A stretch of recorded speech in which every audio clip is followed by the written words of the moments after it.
Welcome to the iPad Podcast, a weekly podcast from Mac's Future. Okay, welcome to the iPad Podcast. This is Lex at Mac's Future. This is episode 89, and I'm going to call it Air Force. Air Force. You'll find out why. And this is a chit-chat free podcast all about the iPad and iPad-related stuff, iPad-related news, iPad-related apps, iPad-related devices, that sort of thing. So you can support it by giving it positive reviews in the iTunes store, in the podcast section, or on YouTube, or on Blip TV, or go to maxfuture.com to check it out.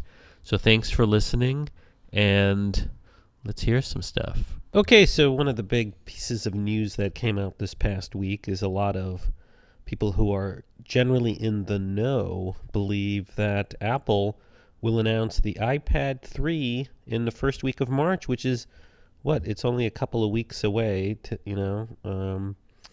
so it's exciting. And so where did this come out in first? I guess the Wall Street Journal had this in the All Things Digital section. That's their tech area. And I guess a guy named John Paczkowski had an article on February 9th entitled Apple to Announce iPad 3 First Weekend in March. And the article says, that Apple's not holding an event in February, but it says sources say the company has chosen the first week in March to debut the successor to the iPad 2 and will do so at one of its trademark special events. So the Wall Street Journal is saying, quote, sources say the company has chosen the first week in March, end quote, is a good source, because the Wall Street Journal is typically one of the first places that Apple plants stories in. Apple's very tight with the Wall Street Journal.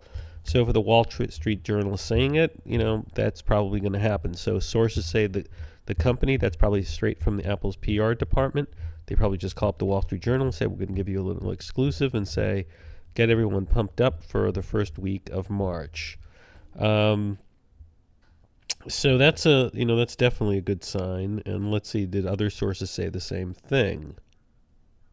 Well, not to be outdone, the New York Times, Nick Wingfield and Nick Bilton and someone named Brian Chen, all three of them sort of jumped on the bandwagon with the Wall Street Journal in their Bits column on the 9th of February, and they said Apple may announce an iPad upgrade in March. And the New York Times is a little more explicit. It's not just a source. According to the New York Times, quote, an Apple employee said that the version of the new iPad that is being tested inside the company is essentially the same size and shape as the iPad 2, with an improved and truly amazing, end quote, screen.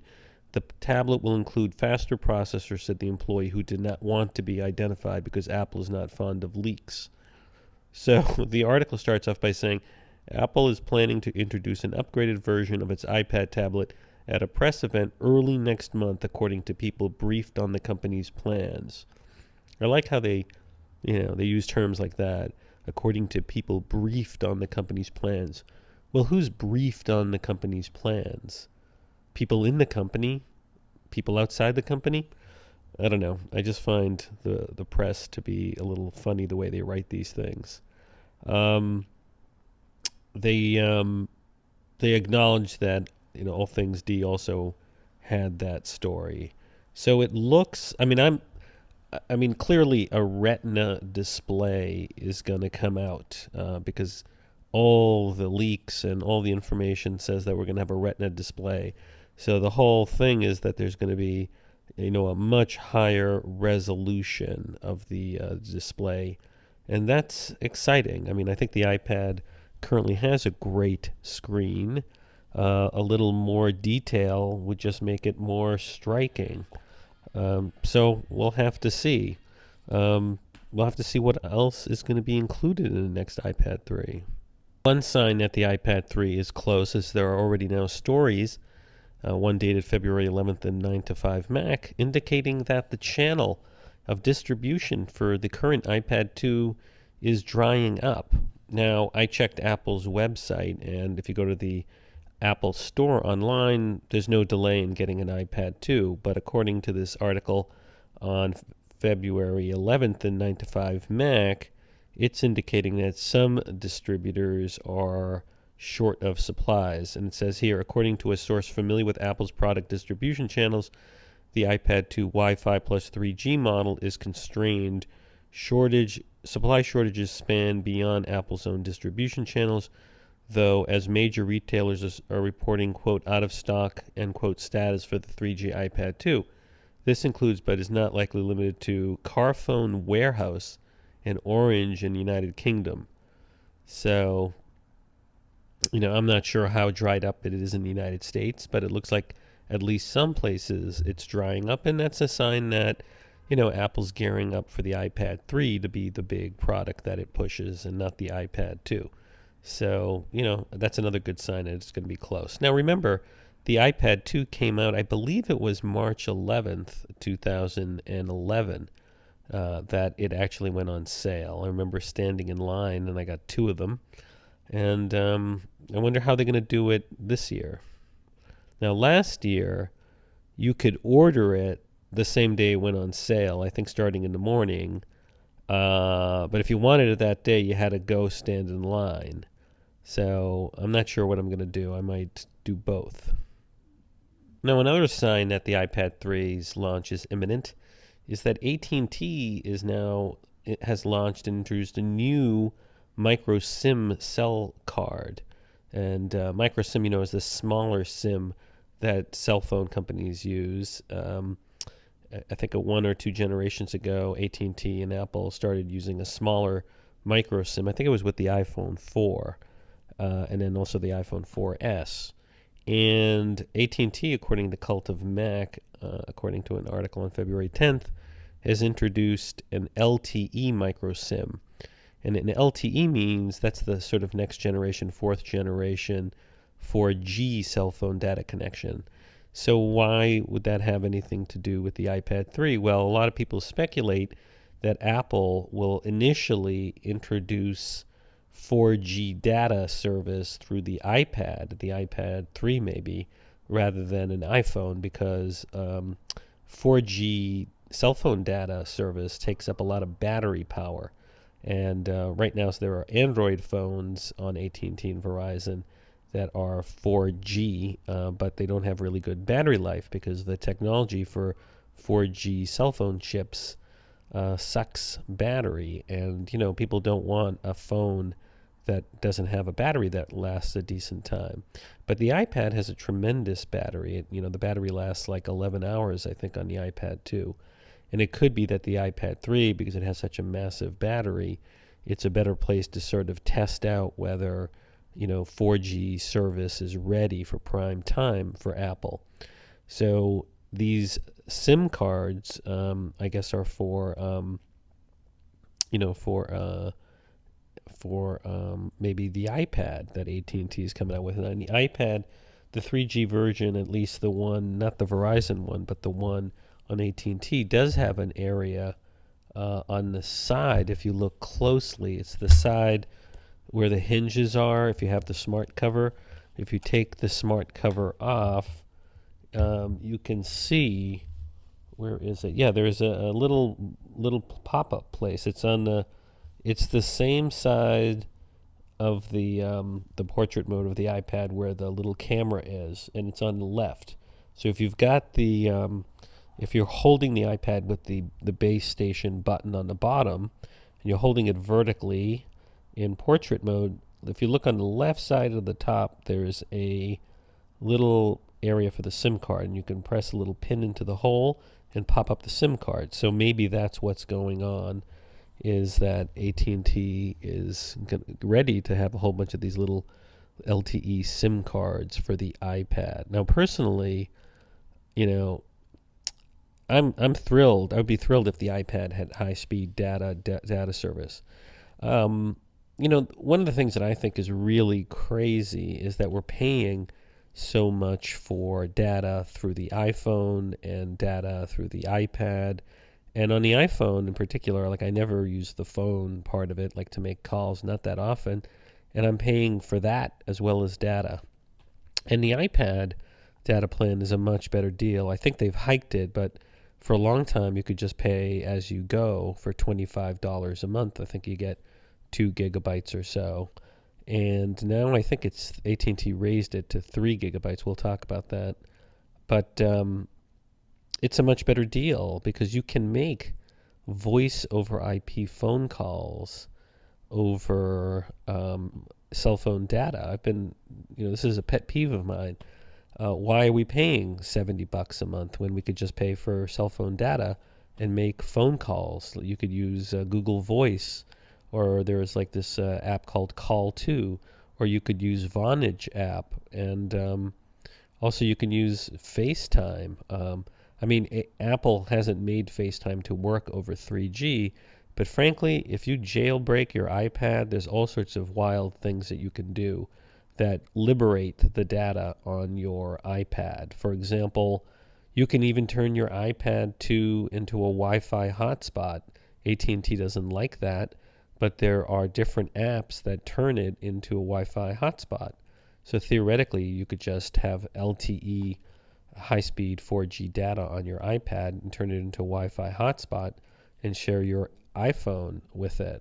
Another way to save money is get an unlocked iPhone and go and get a pay-as-you-go phone plan from T-Mobile. T-Mobile doesn't have good data, but if you have your iPad with you and LTE on AT&T, when you need the data for the iPhone, you just have it join the Wi-Fi hotspot from the iPad. So I'm looking forward to a next generation 4G iPad. That would be a great development. Now, everyone expects the iPad 3 to have a Retina display. Some people say that the Retina display will be 2048 times 1536 pixels, which is really high. Now, Cult of Mac, John Brownlee on February 10th did a nice little article that has a chart that shows you the significance of that. The first iPhone had a pixel density of 480 times 320. The iPhone 4S and 4 has a pixel density of 960 times 640. The iPad 2 and iPad 1 has a pixel density of 1024 times 768. Blu-ray, TV technology has a density of 1920 by 1080. So the iPad will have a higher density than Blu-ray. It'll be 2048 times 1536. Now, I looked at this in terms of Macintoshes, and the only Mac that has a display that comes close to that in pixel density is the 27-inch iMac. And the 27-inch iMac, one of those sides is a little more and one is a little less than the iPad 3 because the dimensions are a little different, but it's pretty close. But the MacBook Pros, the 15-inch, 17-inch, 13-inch, and the MacBook Airs, they'll have smaller resolutions. So, somebody pointed out, if people are going to create apps for the iPad 3, don't they need a Mac and screens with at least the same resolution as the iPad? So you can be really particular about the pictures and everything that's on the iPad. So I suspect that the Apple's going to upgrade the pixel densities of the MacBook Pros and the MacBook and the iMac to be at or higher than the iPad 3. So, everyone's expecting an upgrade to the MacBook Pros. There was actually an article floating around saying that the next generation of the 15-inch MacBook Pro and maybe even the 17-inch will become like a MacBook Air. And then I was thinking, how would you make a professional version of the MacBook Air? When one way to differentiate a professional MacBook Air from a non-professional MacBook Air is to make the professional version have a much higher screen resolution that would make it more expensive.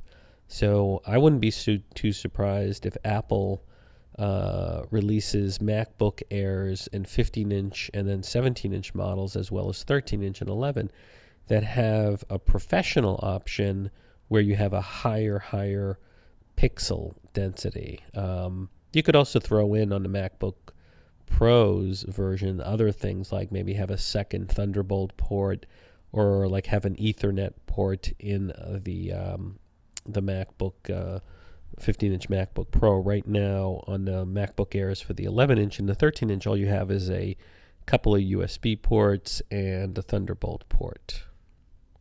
Now, how will an iPad 3 affect Apple's fortunes in terms of, its revenue and its profits? Well, Forbes has an article on February 12th from someone named Panos Mordukotis, who basically has an article entitled, "Will iPad 3 Boost Apple's Momentum?" And now he points out, Apple recently hit this past week a new height in terms of its stock price, coming very close to $500 per share. It's now bigger in market cap than both Google and Microsoft combined. It's something like, I don't know, $40 or $50 billion worth more than Exxon. So it's doing really well, and it's partly because it's just grown so much. Its last fiscal quarter, it had incredible revenues. I think it made $13 billion in profit, and the iPad has helped fuel that altogether since April 2010. Apple has sold 55 million iPad 3s. So this guy, Panos, he says, I think he sort of suggests it could help sell, but his whole question is that he says that Apple, and I disagree with him on this. He says, the real answer is in China, how Apple does in China, where he says where the market has not reached the same degree of saturation as the United States or Europe. And I don't think the iPad has really been saturated in the United States, and I doubt it's been saturated in Europe. I mean, yes, I know a lot of people who have iPads, but certainly like enterprise has not, embraced iPad left and right. I mean, you'll see saturation in the United States when companies in mass in the Fortune 500 start doling out iPads to its employees in lieu of cheap computers. The iPad is replacing sort of basic computing for a lot of people. So I sort of disagree with, his view that it's reached saturation in the United States or Europe. And also a lot of people who bought first-generation iPads did not upgrade to the second-generation iPad, and they'll probably be upgrading to the third-generation iPad. But he is correct that China is a huge market, and, that could fuel a lot of the growth. But, I know they sold 55 million iPads, but there's a lot of people in the world and a lot of countries, and, you could sell well north of 55 million. I mean, I could see Apple selling another 60 million iPads just in this year alone. So, one thing I didn't mention is why do people say that there's going to be a 2048 times 1536 pixel display on the iPad 3? Well, that's because the current one is 1024 times 768. So if you just double each of those numbers, you get 248 times 1536. So why would you assume it's going to be double each of those pixels? And when you double it, you're really quadrupling the number of pixels because it's a square function. Well, I think they would double the pixels because it's easier for developers to make a universal app that works on the first generation and second generation iPad, and then also scales up to the iPad 3, because all you would have to do is just double the pixels, and it would scale up. So you could easily format your app to have visuals and pictures, and also the SDK or whatever Apple provides to developers probably makes it so it's easy for it to scale up to double the size. So anyways, I think that I think there's a lot of people who've been holding back on the iPad and are going to jump in and buy more of them as the technology matures and gets even better.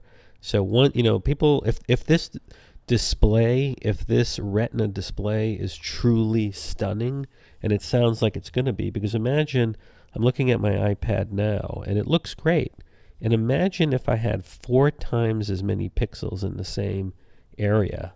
I mean, it would be really stunning, and if it worked really well, because it looks really nice now, but if you had 4 times, it would just be an incredibly rich and dense visual screen, and that is going to sell a lot, because people go into the Apple Store, and now there are iPads everywhere in every Apple Store because they use the iPad as a display brochure, an electronic brochure for all the other devices that they sell. So even if you're going to look at an iMac, it's very clever.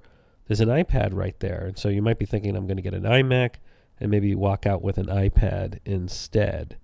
So it's clearly the iPad 3 is gonna boost Apple's momentum. At least that's my view. Now, I think almost every week now I've mentioned how Apple's making inroads in the enterprise, that with the iPad, and the enterprise being business or government. Well, the latest story I've spotted on Sunday, February 12th, is in the San Francisco Gate, which is a San Francisco Chronicle at sffgate.com. And there's an article entitled Air Force May Buy 18,000 iPads from Apple. And it says, that's how many iPads the Air Force may buy as Apple accelerates marketing efforts to the federal government. It says the Air Mobility Command plans to issue a request for proposals to purchase between 63 and 18,000 iPad 2 brand name or equal devices to lighten the load of flight crews. So the iPad's been a huge success for pilots, and a lot of airlines have bought the iPad to replace these big flight manuals and navigation charts, which can weigh as much as 40 pounds. And so that's kind of promising for Apple. And here's the thing, as it becomes sort of the standard, do you really think pilots are going to then go to Android tablets? Once they get hooked on Apple's iPad, do you think they're going to switch over to another type of tablet? I'm not so sure. Now, TheLoop.com, or TheLoopInsight.com, another Apple following blog that's pretty reliable, had an article on February 9th about another branch of the federal government that is embracing not only the iPad but also the iPhone. And the article said that the National Oceanic and Atmospheric Administration, which I had never heard of, NOAA, is dumping RIM's BlackBerry from its list of officially supported mobile devices, according to a memo sent from the organization's CIO. And it says here that support for the BlackBerry will continue until May 12th, 2012. And then it says instead that the U.S. government will instead supply workers with new iPhones and iPads. So the iPad is being embraced there too. So, this could be a trend. So one area of possible competition for Apple in the iPad space is Microsoft. And Microsoft recently revealed, that it's going to have something known as Windows on ARM. Now, ARM is the chip design that the Apple uses for the iPhone and the iPad. ARM is actually a chip design company that can make very low-powered but powerful chips that can, run, mobile hardware like the iPhone and the iPad. And for years, Microsoft's operating system on computers has been tied to Intel. Problem is, Intel hasn't been able to compete with ARM-designed chips that are mobile.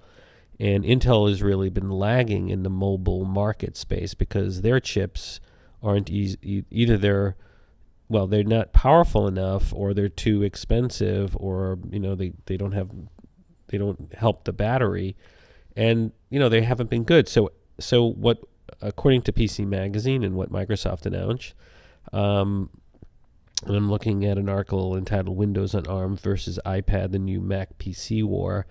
Microsoft's strategy is to have Windows on traditional Intel computers, Windows on its mobile phone and Windows on the tablet, which will be, well, it'll be Windows on ARM. So, but here's the thing: so the question is, will it compete? And here's the thing: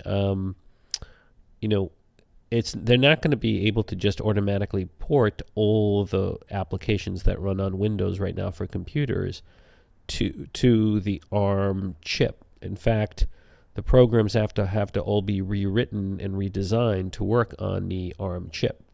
So it's not like there's going to be this great advantage on ARM chips running Windows where you're going to suddenly have the availability of all of your Windows programs. Now, I'm wondering, what is Microsoft's strategy? Because the article sort of points out that one advantage a Windows ARM chip tablet might have to compete with Apple's iPad is that Microsoft can port its powerful Office suite. Now, in the business world, everyone has Microsoft Office. That's that suite of programs like Microsoft Word, Excel, PowerPoint. Those are the three big ones that people use at work, as well as Outlook, right? It's the email, the document, maybe PowerPoint and Excel is less used, but it's really Outlook and Word that people use left and right. So, maybe that's going to be Microsoft's little hedge and able to compete with tablets that are ARM. But here's what's really interesting. I think Microsoft is hedging its bets. Because if you've noticed, in the last 6 months, but also more frequently recently, Microsoft has been releasing and porting a lot of its Windows apps to the iPad. And, all sorts of, I think Live Note is, I think, one of their apps or programs. But if, there's just a lot of, apps in the App Store. But the one suite of apps that is not there yet is the Microsoft Office suite. And the question is, is Microsoft going to just have Microsoft Office be, just a exclusive for its own Windows ARM tablets? Now, to give you a sense of how many different Microsoft programs there are, I just did a quick search in my iPad, and let me see if I can give you a peek at what I'm looking at. Just give me a second. Okay, so I did a search in the App Store for the iPad, and there are a lot of Microsoft programs already in the App Store designed for the iPad. For example, there's Microsoft OneNote for iPad, and let's see. I mean, that's basically their note-taking app for capturing all of your ideas and to-dos on the go, according to them, and it's part of Microsoft Office. So there's already a Microsoft Office program in there. So look at this. They also have, now some are not released by Microsoft. Let's see. Here's Bing for iPad. That's a Microsoft search program, that competes with Google search. They have MSN for iPad. That's also a Microsoft released iPad app. What else? Let's see. There's a lot in here. Microsoft. Something classic Microsoft. A lot of them are third-party apps that are not directly released by Microsoft. Well, I guess those are the way of Live Messenger Pro. Is that a Microsoft program? No. Who released that? Somebody named somebody who is not Microsoft. Now there's a lot of books or whatever on using Microsoft Office, but I think I think that Microsoft, why would they release these Microsoft Office products? Why on the iPad, but not the whole suite? I think Microsoft is going to hedge its bets. I think, maybe it's going to wait. Well, I think they're going to release the whole suite of Microsoft Office apps on the iPad. Maybe they're waiting for the iPad 3, and I think they're going to have it on their ARM computers. I mean, Microsoft is a software company, so they're going to hedge their bets and release it on all platforms. That's my guess, except maybe Android. And what's funny is this. I think Apple is now better friends with Microsoft than it is with Google. I think, particularly given all the patent wars that have been going on between Apple, Google, Microsoft, I think Apple sees Google as a bigger threat to Apple than Microsoft. And if Microsoft does release Microsoft Office Suite to the iPad, well, that'll seal the deal for the iPad in the enterprise. Because if the enterprise knows that they can get a Microsoft Office Suite on the iPad, they're not going to balk at buying the iPad. Now, if it's only on these ARM Windows tablets, then they might balk. But I think Apple has made Pages and Numbers and Keynote so compatible with PowerPoint, Word, and Excel that I don't think a lot of businesses are going to really hesitate to make that switch.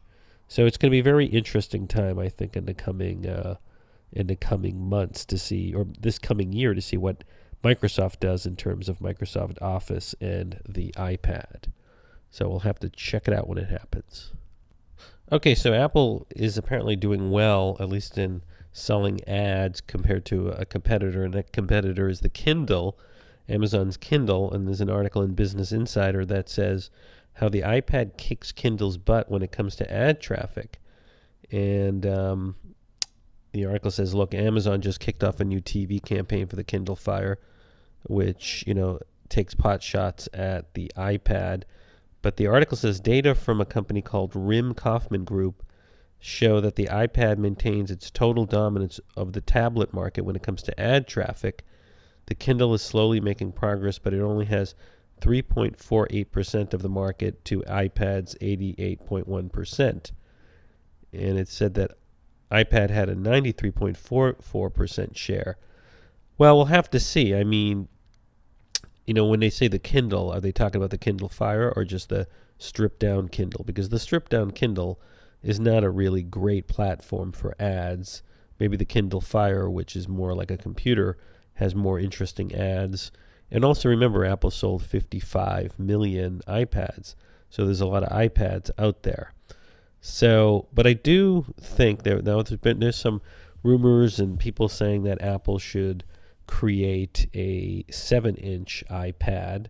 And remember, Steve Jobs, when he was around, said, he would never do that because it's too small. You'd have to have teeny hands. On the other hand, we've seen people buy the iPod Touch, and they use it not just as a listening device, but they use it like an iPhone. And of course, people use an iPhone. And really what's going on is Kindle and the Nook tablet from Barnes & Noble. And now Samsung has like a gigantic phone with a stylus that's like 6 inches or 7 inches. So there's clearly some market for this middle ground, which is the 6-inch or 7-inch device. And, I think in some ways Tim Cook is probably more flexible than Steve Jobs was. Steve Jobs said, no, we're never going to do it. But even Steve Jobs was somewhat flexible. He said there'd never be video on an iPod, and then he came out with video on the iPod. And it could be that Apple will come out with a 6 or 7-inch tablet. What they could do is have it have the same pixel dimensions as the current iPad 2, and that would be a differentiator between the iPad 3 and this little tablet. If they did that, that would really kill the whole Kindle Fire and the market that Samsung or the Nook have. And so I think it makes sense for Apple to do it. The question is, how would you price it? Because right now, I think the entry-level iPod Touch, which is the same size as the iPhone, costs $200, the same price as the Kindle Fire.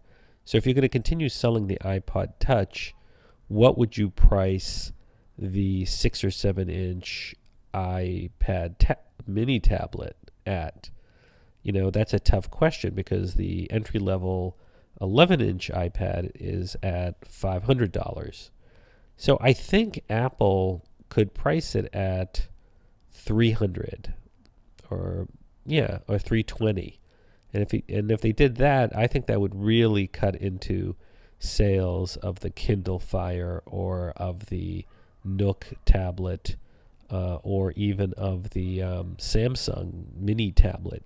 So, Tim Cook and other people at Apple, they're business people. And if they think they can sell a tablet in that space and that size and make decent margins and decent profits, they'll do it. They'll find a way. Remember, the iPod, when it first came out, there was only one size iPod, and then they created a line of iPods that had different prices. So I think it's very, very possible. Okay, so if you have an iPad and you have the Citi iPad app, that's from the gigantic bank Citibank, you might want to carefully check your statements and your account, because apparently there was a glitch, according to Appolicious.com. There was an article on February 12th that apparently Citibank said there was a glitch where the app caused users to double pay their bills. And it says here, Citibank said it is settling up with customers who had been using its Citibank for iPad app, and apparently this glitch in the app had some Citibank customers using the Citibank app on their iPads to be double charged as they paid their bills. And it said that the problem started last summer when Citibank introduced its iPad app. And apparently the overcharges were undetected for months. And it says here, quote, there was an article in the New York Times, quote, the problem, which began in July but went undetected by the bank until December, prompted bogus payments, big and small. Some customers quickly spotted the redundant transactions and complained to Citi, while other customers were caught off guard when the bank recently notified them of the discrepancy, end quote. But I wonder if it's really the app, because I noticed some double billing recently when I purchased airline tickets through American Express, and I got like double charged everything on all these flights. And I didn't use an iPad app to buy those tickets, and I didn't even have an American Express iPad app. So it could be just, I don't know, maybe they really traced it to the iPad.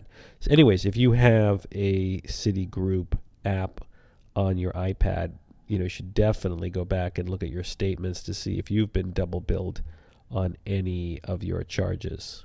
Oh, okay. So I don't know if you remember, but back in the holiday, I bought some stuff that worked interactively with the iPad, particularly toys. I don't know if you remember, but I got the car, those little cars that from, I think Mattel made them, where you could drive the little cars on top of your iPad, and it would work interactively with the car app, from the movie Cars. Well, apparently this sort of interaction between the real world and the virtual world of the iPad is continuing, and Gadget has a story entitled Zapped Board Games Hands-On. And apparently the company Hasbro has various iOS integrated board games. And they have one that was launched a couple of days ago called The Game of Life. That's a classic game. So you get the board game, and then you use it with a special edition designed to be used with an iPad app. And apparently they're doing that also with Battleship and Monopoly. They're going to follow with later this year. Now, I have Battleship and Monopoly as an app, where you play on the iPad. But what we're talking about here is having an external board game that interacts with the virtual app. And basically, it's going to make, according to this article in Engadget, make your iDevice an integral part of the gaming experience and leverage an ingeniously simple solution to boosting the interactivity. So it says here, underneath the game pieces are uniquely arranged capacitive plastic pads that allow the apps to identify what you're holding. Different boats and Battleship have slightly different arrangements of pads underneath that allow the app to tell whether your carrier or a destroyer has been sunk. Now, the cars that I got for the car app, they had something underneath too that made the screen recognize. You know, one issue is some people worried this was going to scratch their screen. But apparently also the Monopoly board game is going to use similar tricks. It says here, Monopoly uses the same trick to differentiate player debit cards. So when it says here, when it comes to make a transaction, you swipe the card across the screen of your iPhone and funds are automatically added. It says also that, you know, when you swipe the cards, they can add funds but also subtract them from your card, from your account. So it says that the Monopoly game would also add more play options, including a mini game for escaping jail. And the Game of Life lets you spin a virtual wheel on the iPad, but also customize virtual pegs, adding hair and accessories where once you were stuck with plain pink or blue ones. So the Game of Life Zapped edition is now $25, and the Monopoly version will land in June. So it's called Game of Life Zapped. And Battleship is going to follow in September. So this is a really clever way to make more expensive board games, because you could say, look, this isn't just any regular board game. This is a board game that interacts with the iPad.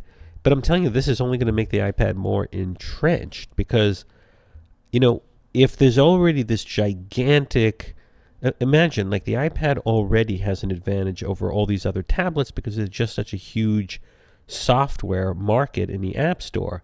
But on top of that, if there's a whole ecosystem of like devices that work with the iPad, that's all the more reason for people to buy the iPad. So if there's a whole bunch of games out already that work with the iPad, why would you get the Android version? Okay, so iPad users who love Twitter are rejoicing, because for the longest time, the only really sort of good or halfway decent Twitter client for the iPad was the Twitter app from Twitter itself, but that was somewhat limited. And the company called Tapbots this past week released its Tweetbot app, which has been a real success on the iPhone. They released it an iPad version, and people are praising it and really loving it. And it's pretty cool. They also upgraded the iPhone version of Tweetbot.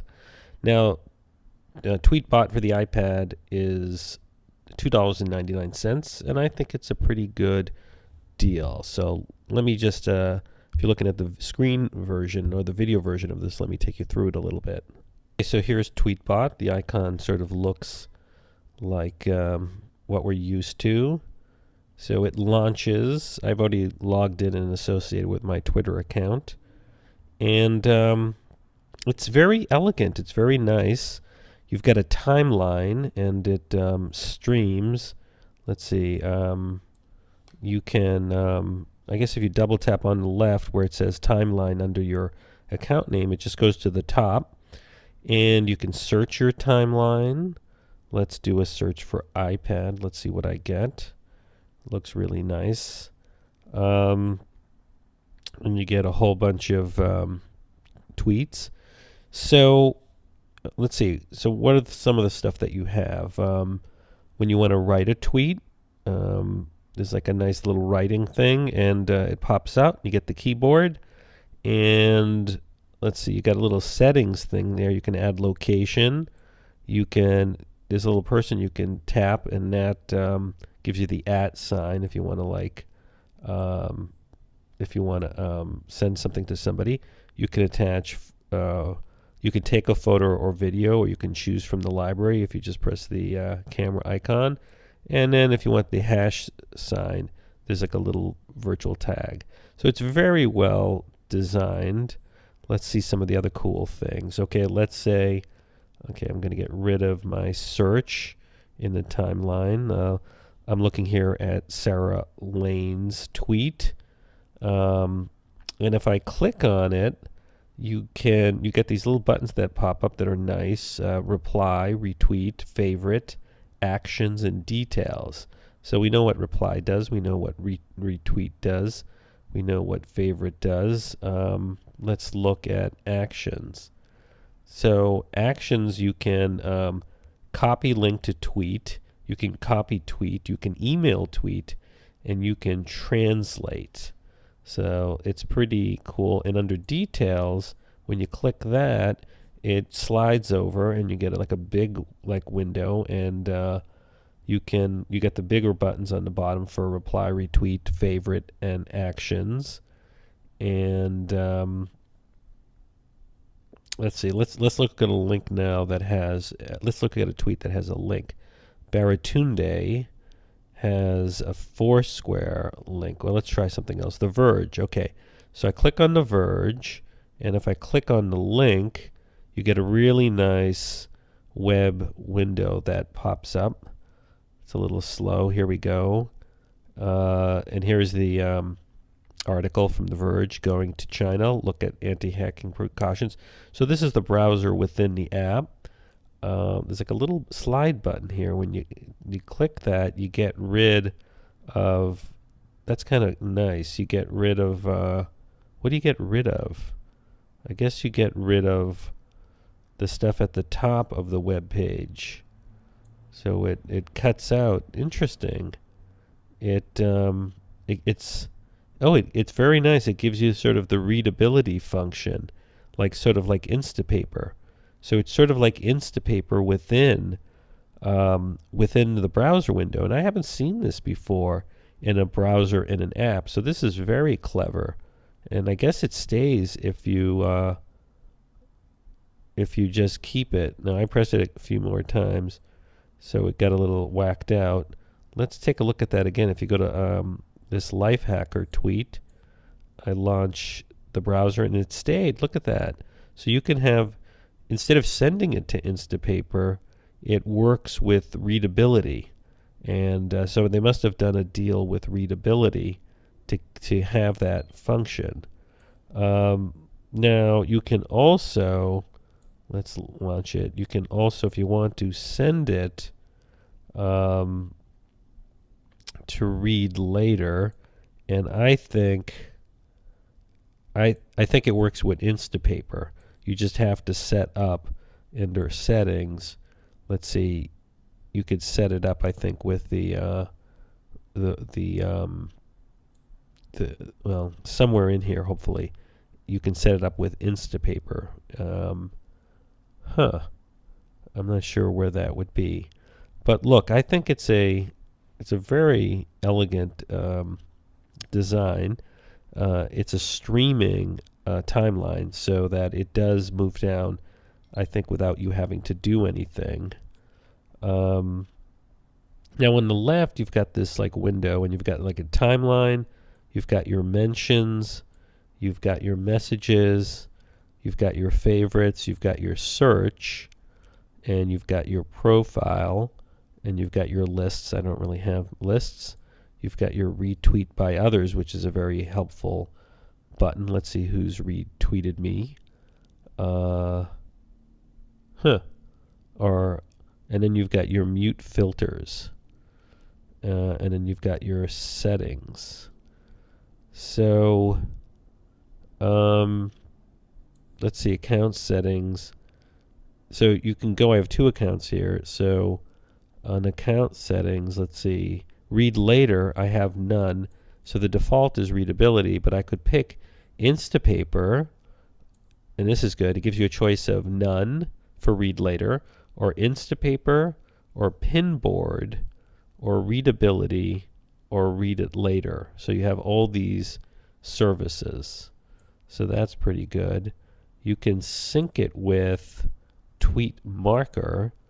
You can, for URL shortening, you can use Bitly Pro. You can use Cloud App, or you can have a custom service. For image upload, it gives you a whole bunch of choices. Cloud App, Imagely, Lockerez, MobiPicture, Picture, Posterous, TwitGo, TwitPict, Twitter, YFrog, and a custom. And what else? Mobilizer gives you a choice of Instapaper, Google, or readability. Mobilizer strips JavaScript, CSS, and some images to make loading web pages faster. Some sites may not function properly with this feature. So it's very feature rich, and I think it's the best Twitter client on the iPad thus far. There's a lot that you can do. You got to select the timeline, so it's very cool. So check it out. It's called Tweetbot for the iPad. Okay, so some new apps came out in addition to Tweetbot that you might want to check out. One that really caught my eye is called Longform. It's $4.99, and basically, Longform is, I guess it's a website on the internet that has like long-form reading content. It says Longform delivers all of the latest in-depth articles from the world's best magazines, plus unmissable read curated from across the web by the editors of longform.org. That's a great site for if you want to read a lot. And it's a great way to support the site. I mean, the app is $4.99, and you can Instapaper has, I guess it might work with Longform to get content. So a lot of it you can get from Instapaper, but if you use the Longform stuff a lot, you should check this out.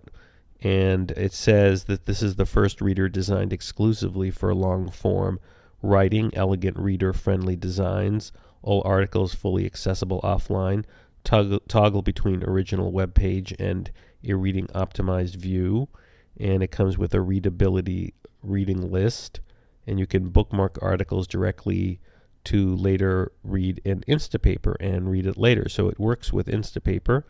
I really like Instapaper. And you can share articles by email, Twitter, Facebook, and Tumblr. And, it looks very cool. It looks very elegant. You can read New Yorker content there. You can read content from other great magazines. So it's a great tool for reading on the iPad. So check it out. Okay, so with the Grammy occurring on Sunday, February 12th, of course, there was the event app. What we're seeing more and more, whenever there's an event, there's an app for it. For example, the Super Bowl, the Super Bowl apps. And the Oscars are going to have Oscar apps. And we saw them last year. They were very good. And now we have the Grammy Live app, so that you can interact with the Grammy, so you could, on the 12th, you could have interactively with the Grammys. So that's a pretty cool app. It's free, and it was free for the Grammy. So if you watch the Grammys Sunday night the 12th, you should have gotten this app because it's pretty cool. It looks pretty cool, at least. Looking at Apple's charts, what are the top apps? Well, the top paid apps are mainly games. Where's My Water is number 1 at 99 cents. Number 2 is something called Ragdoll Blaster 3 HD. Personally, I have a lot of games as it is, so I don't know if I need another one.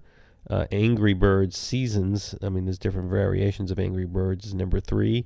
Then something called Kingdom Rush, which is a strategy game.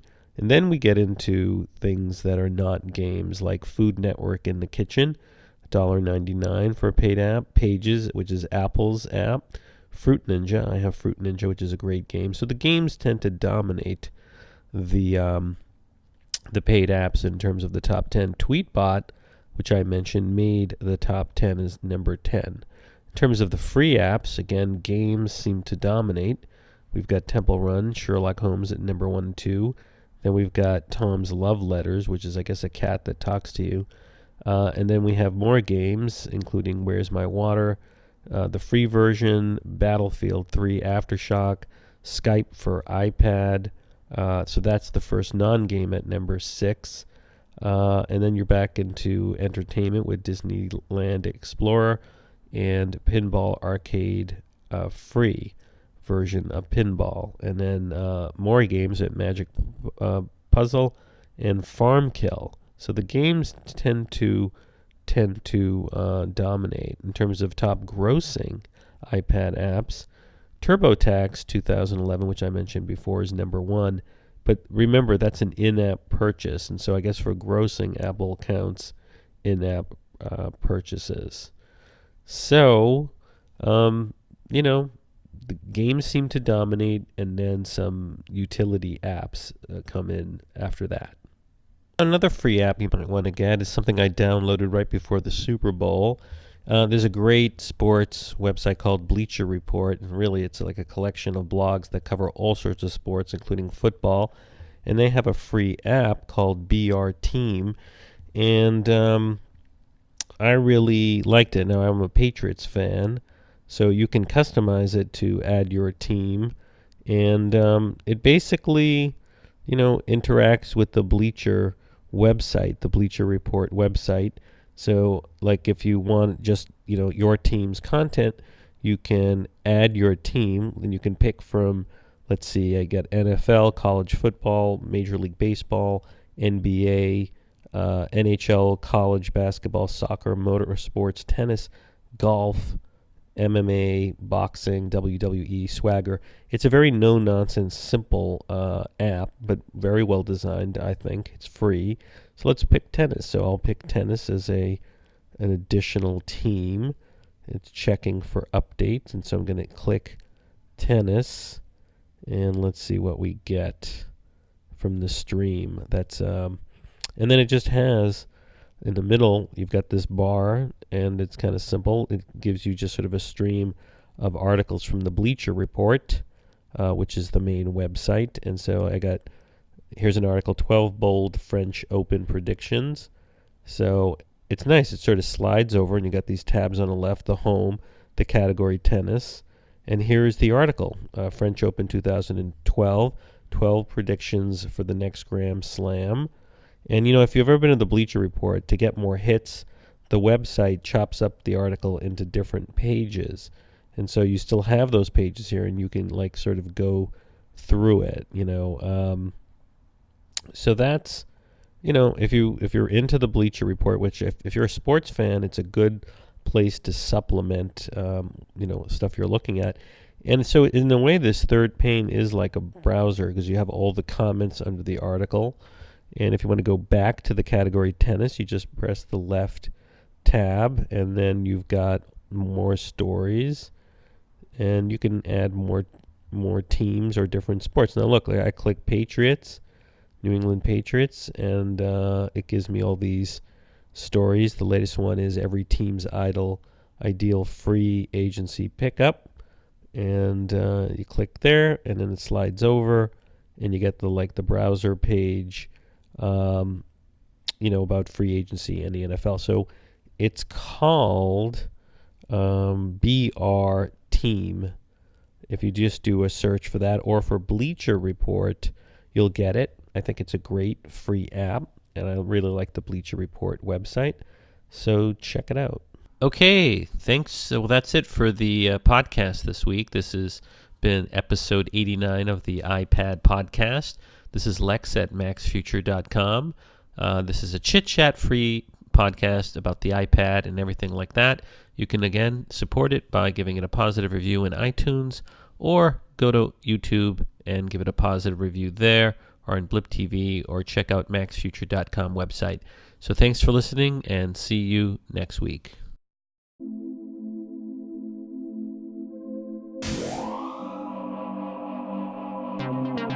This has been a Max Future production.